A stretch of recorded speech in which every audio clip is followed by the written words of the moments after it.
معبود فقط خدا ہے، رب فقط خدا ہے، اور ساتھ ہی جہاں اپنی ربوبیت اور اپنی معبودیت اور اپنی عبادت کا ذکر فرمایا، ساتھ ہی فرمایا وَبِالْوَالِدَيْنِ احسانا، یہ بھی قضاء پروردگار ہے، یہ بھی فیصلہ خدا ہے کہ اپنے والدین کے ساتھ احسان سے پیش آؤ۔ اردو زبان میں احسان بہت آسان ہے، لیکن قرآن میں جس احسان کا ذکر ہے وہ تھوڑا سا گہرا ہے، چونکہ ہم نے الفاظ قرآن سے اٹھائے، معانی اردو کے دیے ان کو، یہ کام کیا نا ہم نے۔ نام قرآنی ہے، معانی ہندی ہیں۔ ہمارا سارا دین ہی آج کل ایسا بن گیا ہے، قرآنی الفاظ کے ہندی معانی، ہندوستانی معانی ہیں۔ ان میں سے ایک احسان ہے۔ احسان ہم یہ کہتے ہیں کہ اگر کوئی آئے انسان کسی کام سے مشکل میں پڑا ہوا ہو اور آپ اس کی مشکل حل کر دیں تو یہ آپ نے اس پر احسان کیا، یہ اردو کا احسان ہے۔ آسان ہے، یہ کوئی بڑا کام نہیں ہے، مشکل میں پھنسے ہوئے لوگوں کا مشکل حل کر دینا یہ احسان ہے۔ لیکن قرآنی احسان تھوڑا گہرا ہے۔ قرآنی احسان حسن سے ہے، حسن یعنی خوبصورتی، زیبائی، موزونیت۔ اردو میں احسان خود ایک عمل ہے، قرآن میں احسان ہر عمل کی صفت ہے۔ اردو میں احسان خود ایک عمل ہے۔ مثلا آپ کھانا کھا رہے ہیں، احسان نہیں کر رہے، آپ نماز پڑھ رہے ہیں، احسان نہیں کر رہے، آپ اپنے لیے کما رہے ہیں، احسان نہیں کر رہے، آپ جب دوسرے کو کوئی مدد تعاون کرتے ہیں یہ اس کے ساتھ احسان کرتے ہیں، یہ اردو کا احسان ہے۔ لیکن قرآنی احسان یہ ہے کہ آپ جو کام بھی کریں اس کو احسان کے ساتھ کریں۔ احسان یعنی اس عمل کو خوبصورت بنا کر انجام دیں، اس عمل کو زیبا انجام دیں، اس عمل کے اندر حسن ہو۔ کبھی آپ لکھتے ہیں، خطاطی کرتے ہیں، خط لکھتے ہیں، کوشش کرتے ہیں کہ ذرا خوبصورت لکھیں۔ یہ خوبصورت خطاطی کرنا، یہ کیا کر رہے ہیں آپ؟ لکھائی میں احسان ایجاد کر رہے ہیں۔ خواتین گھر میں کھانا بناتی ہیں، البتہ کسی زمانے میں بناتی تھیں، آج کل پکا پکایا کھاتی ہیں۔ اگر گھر میں پکانا ہی پڑ جائے تو میاں کو پکانا پڑتا ہے۔ لذیذ کھانا پکائیں، خوبصورت کھانا پکائیں، یہ احسان ہے۔ درزی کپڑے بناتا ہے، جب خوبصورت بناتا ہے یہ احسان ہے، یعنی لباس کے اندر حسن پیدا کر رہا ہے۔ کسی بھی عمل کے اندر حسن پیدا کرنا احسان ہے۔ والدین کے ساتھ جو آپ کا رویہ ہو اس میں احسان ہو۔ احسان کا مطلب یہ نہیں ہے کہ ان کو احساس جتلاؤ کہ میں، بعض اوقات ہوتے ہیں بہت مصروف تھا، وقت نہیں تھا میرے پاس، پھر بھی آپ کی خاطر میں آ گیا، یہ احسان نہیں ہے۔ یہ مت کہو، یہ کہنے سے ان کا دل دکھتا ہے۔ انہیں کیا کہو کہ باقی سارے کام بعد میں ہو جائیں گے، پہلا فریضہ آپ کی خدمت میں آنا ہے۔ نہ کہو میں بہت مصروف تھا، بڑا وقت نکال کے آیا ہوں، آفس چھوڑ کے آیا ہوں، دکان بند کر کے آیا ہوں، بچوں کو اکیلا چھوڑ کے آیا ہوں، بیوی کو بیکے چھوڑ کے آیا ہوں، آپ کی خاطر میں اتنا سفر کر کے آیا ہوں۔ بعض ہیں جتلاتے ہیں ماں باپ کو احسان۔ اگر ماں بیٹھ جائے تیری خاطر میں نے کیا کیا کیا ہے، تجھے یاد ہے؟ تیری خاطر میں نے کیا کیا، تو ایک دن گزار اس طرح جس طرح میں نے گزارا ہے، تو ایک دن گزار۔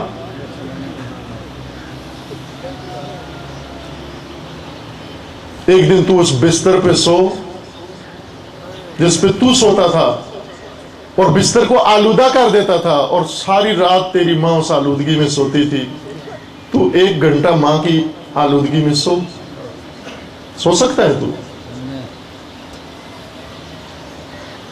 مت جتلاؤ ماں باپ کو، آپ کی خاطر ہم نے یہ کیا، آپ کی خاطر یہ کیا، یہ احسان نہیں ہے۔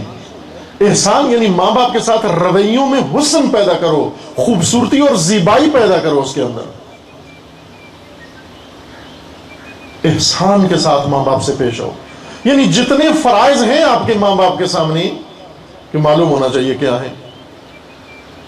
ایک روایت مناسبت سے بھی ہے، معلوم ہو جائے کہ ماں باپ جب زندہ ہو تو کیا کرنا ہے، ماں باپ جب دنیا سے اٹھ جائیں تو کیا کرنا ہے. ماں باپ جب دنیا سے اٹھ جائیں، آپ سب، ہم سب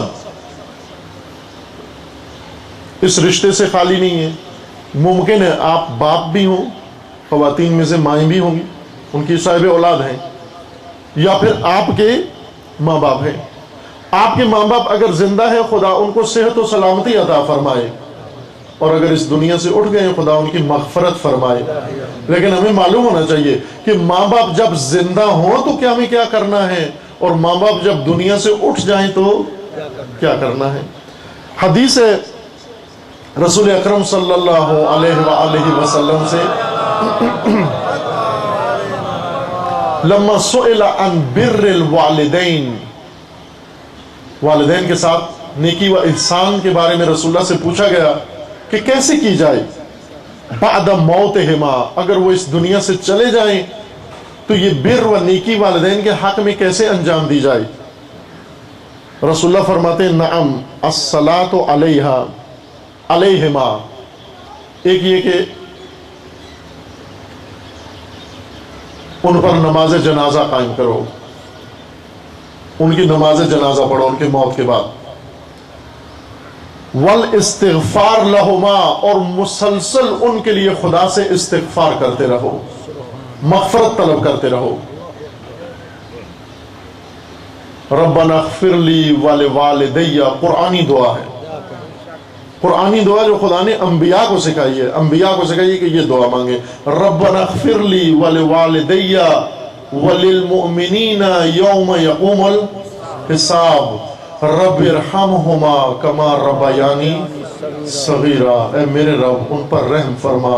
کیوں؟ اس لیے کہ تیری ربوبیت کی جھلک میں نے ان کی پرورش میں دیکھی ہے.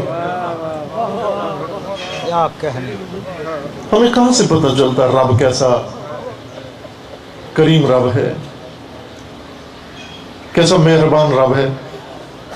کتابوں میں تو پڑھا ہوا ہے نا، خدا رحیم ہے، خدا رؤوف ہے، خدا مہربان ہے، کتابوں میں پڑھا ہوا ہے، ممبروں میں سنا ہوا ہے. لیکن رحمت خدا کو کبھی لمس کیا ہے، ٹچ کیا ہے، چھوا ہے، محسوس کیا ہے کبھی رحمت خدا کو؟ رحمت خدا کو کتابوں میں نہیں، ممبروں پہ نہیں، تقریروں میں نہیں، الفاظ میں نہیں، اپنے وجود، اپنے روح، اپنے تن و دل کے ساتھ کبھی لمس کیا ہے؟ کہاں لمس کیا ہے؟ ماں کی ممتا تو لمس کی ہے. جب بخار آپ کو ہوتا ہے تڑپتی ماں ہے. خدا نے اپنی ربوبیت دکھائی ہے آپ کو، اپنی ربوبیت دکھائی ہے. اپنی ربوبیت کی چھوٹی سی جھلک خدا نے زمین پہ نازل کی، اس کا نام ماں رکھ دیا، اس کا نام ماں رکھ دیا. جب ماں کی آغوش میں ہو، جب ماں کی بارگاہ میں ہو، آپ یہ سمجھو کہ بارگاہ ربوبیت میں بیٹھے ہو، چونکہ یہ مظہر ربوبیت خدا ہے. کوئی توقع ہوتی ہے ماں کو آپ سے؟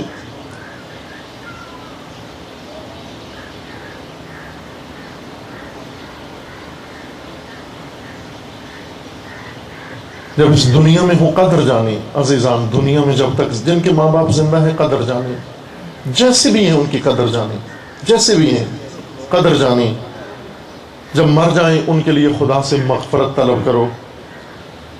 رسول اللہ فرماتے ہیں وَإِنْفَاذُ أَحْدِهِمَا مِنْ بَعْدِهِمَا، جب وہ اس دنیا سے چلے جائیں، رخصت ہو جائیں، ان کے عہد پورے کرو، نافذ کرو. جو عہد انہوں نے زندگی میں کیے تھے وفا نہیں کر سکے. پوچھو، لوگوں سے پوچھو کہ میرے ماں باپ نے تمہارے ساتھ کیا عہد کیے تھے. کیے ہوتے ہیں ظاہر ہماری معمول کی معاشرتی زندگی میں انہوں نے بہت سارے لوگوں کے ساتھ عہد کیے ہوں گے، کوئی عہد و پیمان کیے ہوں، کوئی لین دین کیا ہوگا، کچھ حقوق ان کی گردن پہ ہوں گے. وہ سب تلاش کرو، جستجو کرو، ان کے عہد پورے کرو.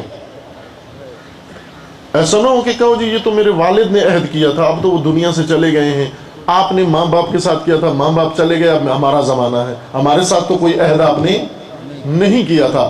اپنا عہد پورا کرنا واجب، ماں باپ کا عہد پورا کرنا اوجب ہے، زیادہ واجب ہے۔ جو عہد کسی کے ساتھ ماں باپ نے کیا ہے اس کو پورا کرو، اس کو نبھاؤ، یہ حق ہے ماں باپ کا انسان کی گردن پر۔ وصلۃ الرحم التی لا توصل الا بہما، ان کے اٹھ جانے کے بعد ان اقربا کے ساتھ رابطہ رکھو جو رابطے کا ذریعہ وہ تھے۔ دیکھیں خداوند تبارک و تعالیٰ نے رشتہ داری کا نام کیا رکھا ہے؟ صلہ رحم۔ انسان پیدا ہوتا ہے دو چیزوں سے، صلب اور رحم سے۔ صلب پدر کا ہے، رحم ماں کی ہے۔ اگرچہ نسب کے طور پر ہم باپ کی طرف منسوب ہوتے ہیں، نسب ایسا ہی ہے نا، نسب انسان کا باپ کی طرف ہوتا ہے، باپ سے ہوتا ہے، لیکن قرابت انسانوں کی، رشتہ داری انسانوں کی، اس کا محور خدا نے ماں کو قرار دیا ہے۔ آپ کس قوم سے تعلق رکھتے ہیں؟ جس قوم سے آپ کے والد تعلق رکھتے تھے، ماں ممکن ہے کسی اور قوم کی ہو، کیونکہ نسب انسان کا باپ سے چلتا ہے۔ لیکن جب قرابت داری کی باری آئی تو وہاں پر نہیں کہا صلہ صلبی، فرمایا صلہ رحمی۔ صلہ یعنی جوڑنا، صلہ جوڑنے کو کہتے ہیں، رابطے کو صلہ کہتے ہیں۔ صلہ یعنی جوڑنا۔ جوڑو، کس چیز کو جوڑو؟ وہ جو رحم میں تمہارے ساتھ شریک ہیں ان کے ساتھ رابطہ رکھو۔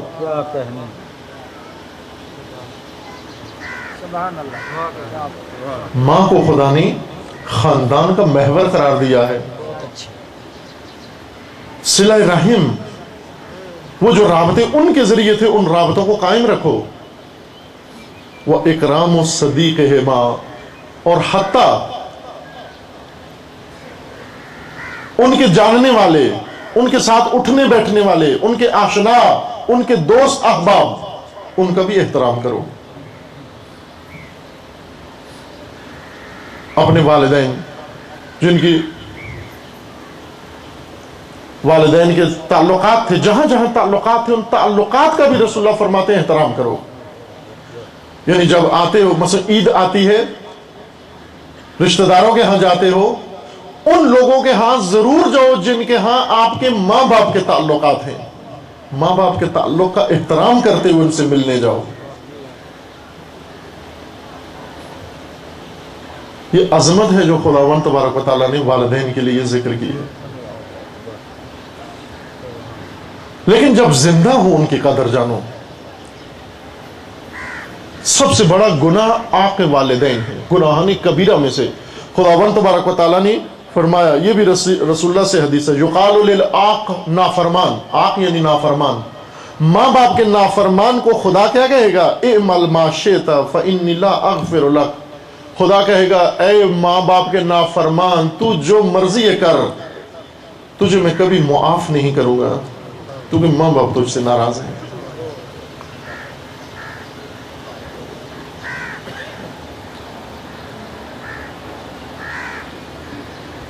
حقوق والدین سب سے بڑا گناہ ہے، شقی ہے وہ انسان، بدبخت ہے۔ امام صادق علیہ السلام فرماتے ہیں حقوق الوالدین من الکبائر، والدین کی نافرمانی گناہان کبیرہ میں سے ہے۔ لأن اللہ تعالی جعل العاق عصیا شقیا، چونکہ والدین کے نافرمان کو خدا نے شقی و بدبخت قرار دیا ہے۔ شقاوت آ جاتی ہے اس انسان کے اندر جو ماں باپ کا نافرمان ہو۔ حتیٰ کہا گیا کہ ماں باپ اگر کافر بھی ہیں ان کا دل مت دکھاؤ، معصیت میں ان کی اطاعت نہیں کرنی۔ اگر وہ کفر کا حکم دیتے ہیں، شرک کا حکم دیتے ہیں، گناہ کا حکم دیتے ہیں، غلطی کا حکم دیتے ہیں، وہاں پر ان کی بات نہیں ماننی، لیکن ان کا دل بھی نہیں دکھانا۔ کافر ہے ماں باپ، غلطی کا حکم دیتے ہیں، آپ کو بکمال احترام یہ کام نہیں کر سکتا، لیکن دل نہیں دکھا سکتے ان کا بھی۔ عزیزان، خداوند تبارک و تعالیٰ نے ماں باپ کے مقام میں فرمایا کہ یا یہ دونوں تمہاری موجودگی میں بوڑھے ہو جائیں گے یا ایک. اس زمانے میں خصوصاً ان کا خیال رکھو. اما یبلغن، یا یہ دونوں بوڑھے ہو جاتے ہیں تم زندہ ہو، یا ان میں سے ایک. اس وقت ان کو اف نہ کہو. اف دل دکھانے والی بات کو کہتے ہیں.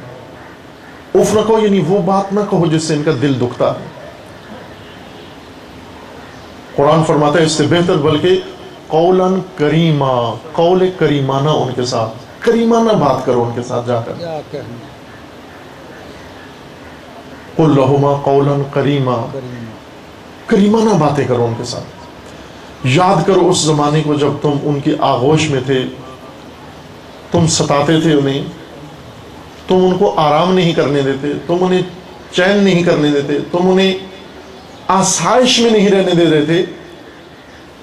بیمار ماں تھی، بچہ پھر بھی اس کو جگا کے رکھتا تھا، لیکن کبھی بھی اس نے ایسا کام نہیں کیا جس سے بچے کا دل دکھے. کبھی بچے کا دل دکھایا ماں نے؟ جب وہ بڑھاپے کو پہنچ گئے ہیں، اب وہی کردار تم ادا کرو. دل نہ دکھاؤ ان کا، ایسی بات نہ کرو، کریمانہ بات کرو. شفقت کے ساتھ پیش ہو ان کے ساتھ. اور پھر اس سے بڑھ کر فرمایا وَقُلْ رَبِّ ارْحَمْهُمَا كَمَا رَبَّيَانِي صَغِيرًا وَاحْفَظْ لَهُمَا جَنَاحَ الذُّلِّ مِنَ الرَّحْمَةِ. ان کے قدموں کے نیچے رحمت کے پر بچھاؤ. کیا کہنا، ماں باپ کے قدموں کے نیچے رحمت کے پر بچھاؤ. پر بچھاؤ اپنے ماں باپ کے قدموں کے نیچے. اور خدا سے ہمیشہ طلب کرو رب ارحمہما کما ربیانی صغیرا.